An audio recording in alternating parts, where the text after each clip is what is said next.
Okay, thanks for coming back for part 5. And in the last video, I was just about to go over verse 9, so I'm going to go ahead and go over that now.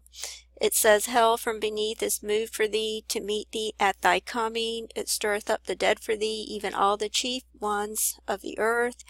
It hath raised up from their thrones all the kings of the nations.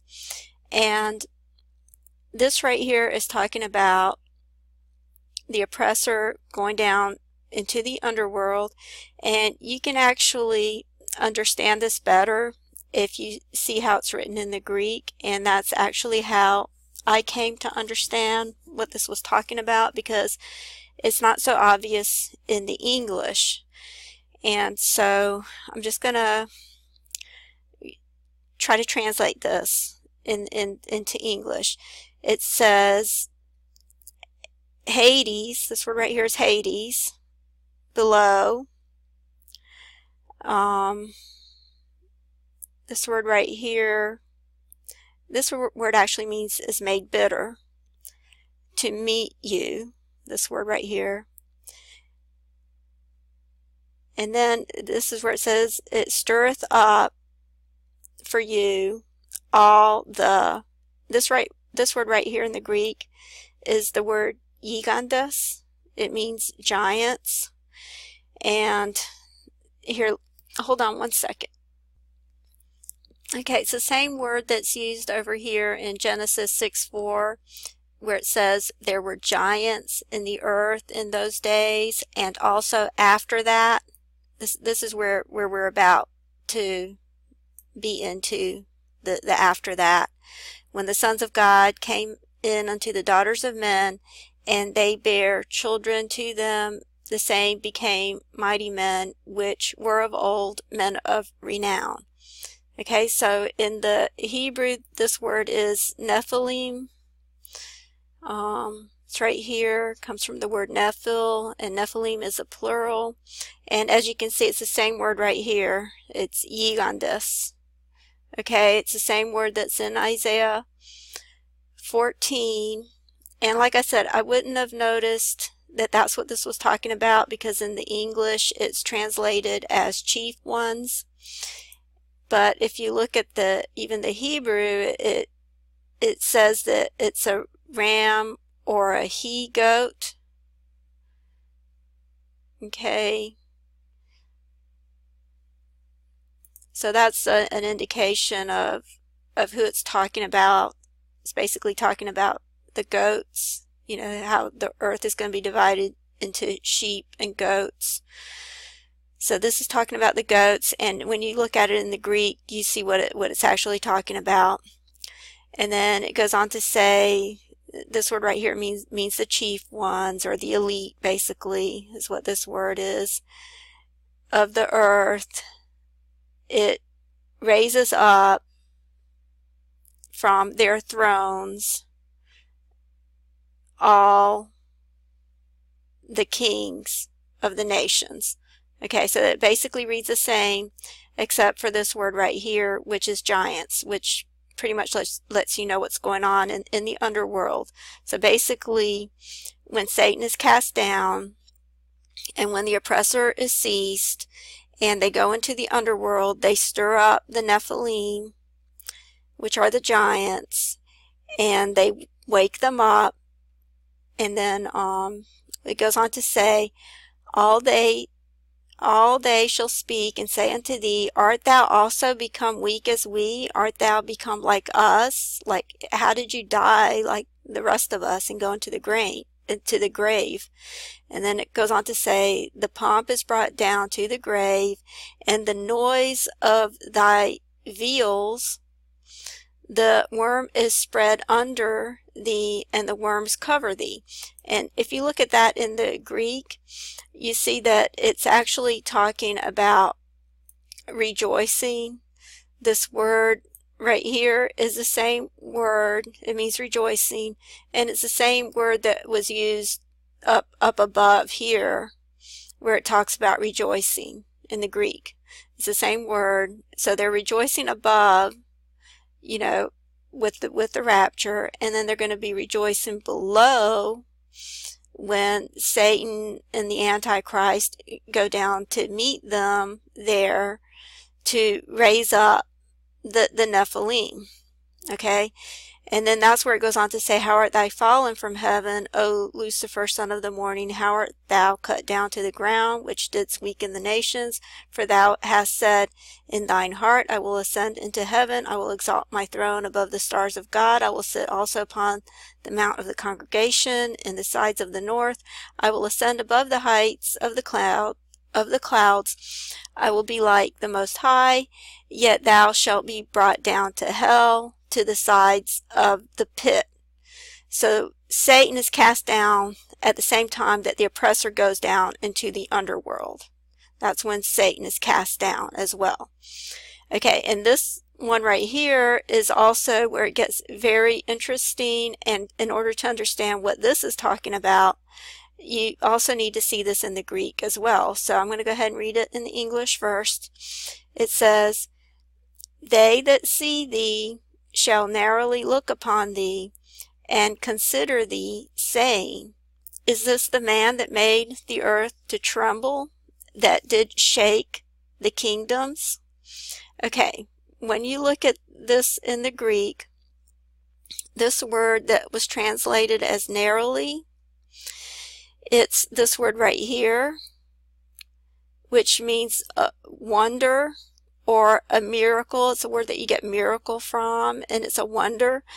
Of course, it's a false sign and a false wonder, but I'm going to go ahead and copy and paste this word here so you can see this word in the New Testament.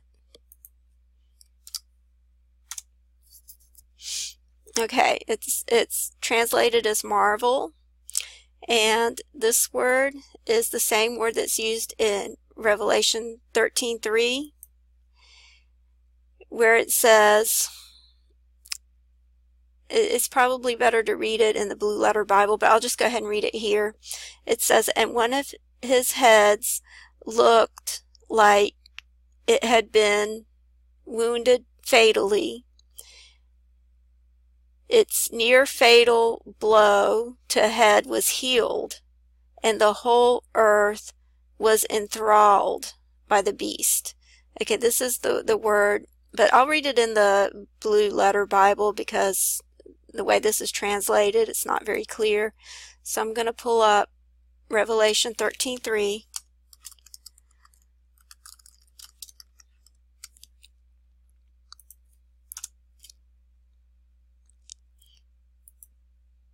Okay, it says, And I saw one of his heads as it were wounded to death, and his deadly wound was healed, and all the world wondered after the beast. Okay, and the word wondered is this same word right here. It's ethavmasti. Okay, it comes from this word, thavmazo.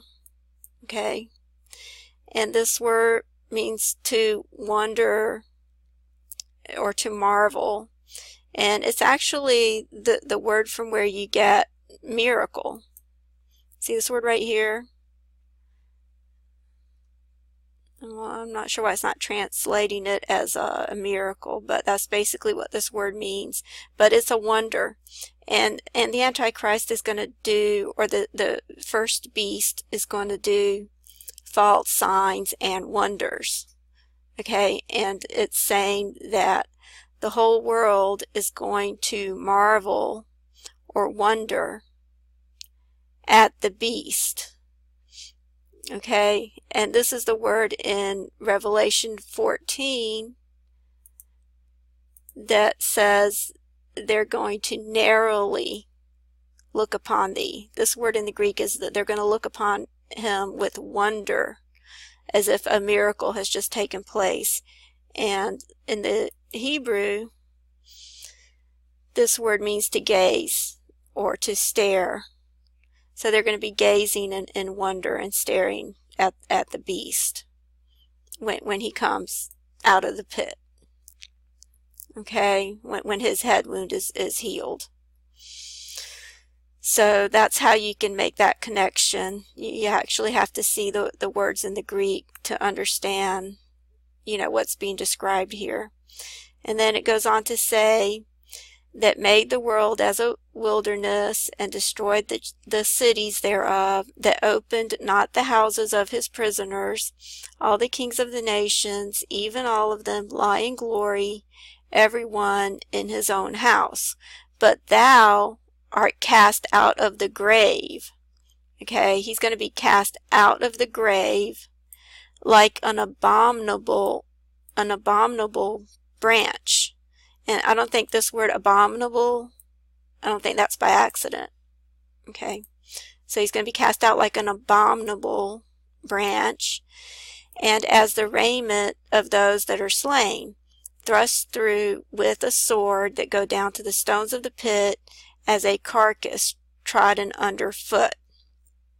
And I just want to show you something about this word branch.